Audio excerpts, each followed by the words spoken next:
विद्यार्थी मित्रों, हमने पत्र के बारे में जाना है। यहाँ पर अपनी बात भेजने का एक अन्य माध्यम है। ईमेल इसकी बात है। यहाँ हमारे देश के पूर्व राष्ट्रपति एवं missile man doctor Abdul Pakir Jainulabdeen Abdul Kalam ने नई दिल्ली से 19 मई 2005 के दिन "क्या आपके पास देश के लिए 10 मिनट है" नाम से देश के नागरिकों को ईमेल किया था, जिसे देशवासियों में देश भावना, कर्तव्य पालन का भाव विकसित हो और सब अपने देश को दिल से प्यार करेंगे। पत्र यहाँ से भेजा गया है।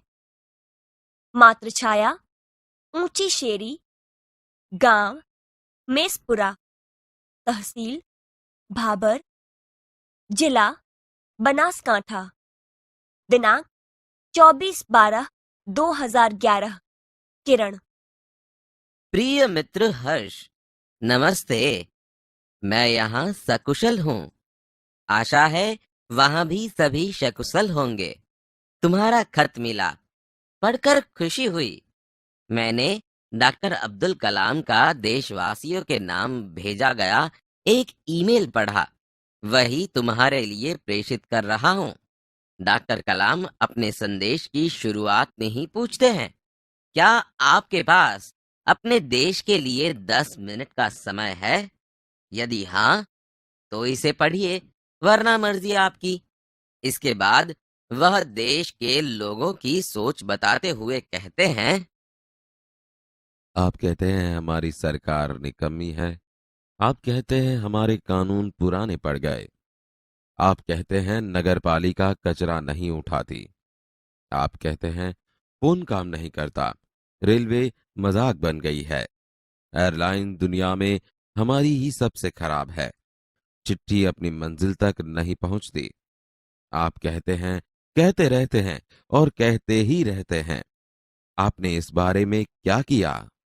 मान लीजिए एक व्यक्ति सिंगापुर जा रहा है। उसे अपना नाम दीजिए, उसे अपनी शक्ल भी दे दीजिए। आप दुनिया के सर्वश्रेष्ठ हवाई अड्डे पर उतरते हैं। सिंगापुर में आप अपनी सिगरेट का टुकड़ा सड़कों पर नहीं फेंकते और स्टोर में खाते भी नहीं हैं। आपको उनके भूमिगत संपर्कों पर रश्क महसूस होता है। आप शाम 5 बजे से 8 बजे के बीच आर्चर रोड पर कार चलाने का टोल टैक्स तकरीबन 60 रुपए भुगतान करते हैं। अगर पार्किंग में आपने निर्धारित समय से ज्यादा गाड़ी रखी तो टिकट पंच कराते हैं। लेकिन आप सिंगापुर में कहते कुछ नहीं। कहते हैं क्या? दुबई में आप रमजान के दिनों में सार्वजनिक रूप से कुछ भी खाने का साहस नहीं करते। जिहाद में बिना सिर ढके बाहर नहीं निकलते। वाशिंगटन में आप 55 मील प्रति घंटा से ऊपर गाड़ी चलाने की हिमाकत नहीं करते और पलटकर सिपाही से यह भी नहीं कहते कि जानता है मैं कौन हूं, मैं फलां हूं और फलां मेरा बाप है। ऑस्ट्रेलिया न्यूजीलैंड के समुद्र तटों पर आप खाली नारियल हवा में नहीं उछालते।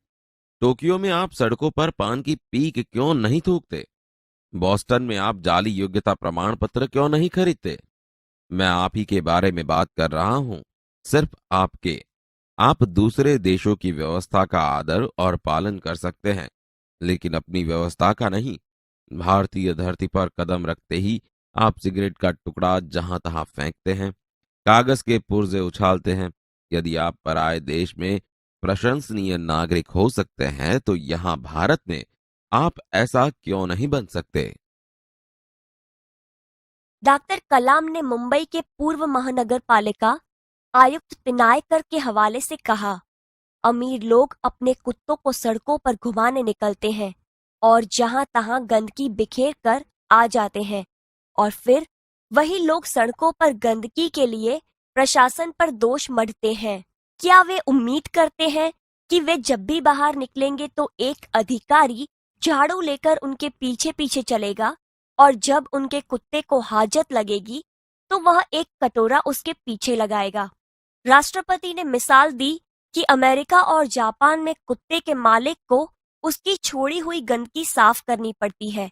फिर शासन व्यवस्था के बारे में उन्होंने कहा है कि हम सरकार चुनने के लिए वोट डालने जाते हैं और अपनी सारी जिम्मेदारियां भी वहीं उलट आते हैं। हम आराम से बैठकर सोचते हैं कि अब हमारे नाज नखरे उठाए जाएंगे। हम सोचते हैं कि हमारा हर काम सरकार करेगी और हम फर्श पर पड़ा हुआ रद्दी कागज उठाकर उसे कूड़ेदान में डालने की जहमत तक नहीं उठाएंगे। रेलवे हमारे लिए साफ सुथरे बाथरूम देगी और हम उन्हें ठीक से इस्तेमाल करना भी नहीं सीखेंगे। डॉक्टर कलाम समाज की ज्वलंत समस्याओं की ओर इशारा करते हुए कहते हैं, समाज की ज्वलंत समस्याओं पर भी हमारा ऐसा ही रवैया है। हम ड्राइंग रूम में से बैठकर दहेज के खिलाफ गला फाड़ते हैं और अपने घर में इसका उल्टा करते हैं। और बहाना देखिए, पूरी व्यवस्था ही खराब है। अगर मैं अपने बेटे की शादी में दहेज नहीं लूंगा तो इससे कौन सा बड़ा फर्क पड़ जाएगा? इस व्यवस्था को बदलेगा कौन? यह व्यवस्था है किसकी? आप आसानी से कह देंगे, व्यवस्था में शामिल है हमारे पड़ोसी, आसपास के घर, अन्य शहर, अन्य समुदाय और सरकार। लेकिन मैं और आप कतई नहीं। जब कुछ अच्छा करने की हमारी बारी आती है तो हम अपने परिवार को सुरक्षित कवच में घेर लेते हैं, दूसरे देशों की ओर निहारते हैं और इंतजार करते हैं कि कोई मिस्टर क्लीन आएगा, अपने जादुई हाथों से चमत्कार करेगा। और ऐसा नहीं होता तो आप देश छोड़कर ही चल देंगे। उन्होंने कहा, हम अपने भय से भागकर अमेरिका जाएंगे, उनके गौरव का गुणगान करेंगे, व्यवस्था की प्रशंसा करेंगे और जब न्यूयॉर्क असुरक्षित हो जाएगा तो आप इंग्लैंड भाग जाएंगे। इंग्लैंड में बेरोजगारी होगी तो खाड़ी चले जाएंगे और जब खाड़ी में युद्ध छिड़ जाएगा तो आप मांग करेंगे कि भारत सरकार हमें बचाकर घर ले आए। हर कोई देश को गाली देने को तैयार है पर व्यवस्था में सकारात्मक योगदान के बारे में नहीं सोचता। क्या हमने अपनी आत्मा को पैसे के हाथों गिरवी रख दिया है? इस प्रकार इस ईमेल के जरिए डॉक्टर कलाम व्यवस्था में नागरिकों के सकारात्मक योगदान के लिए देशवासियों को झकझोर देते हैं।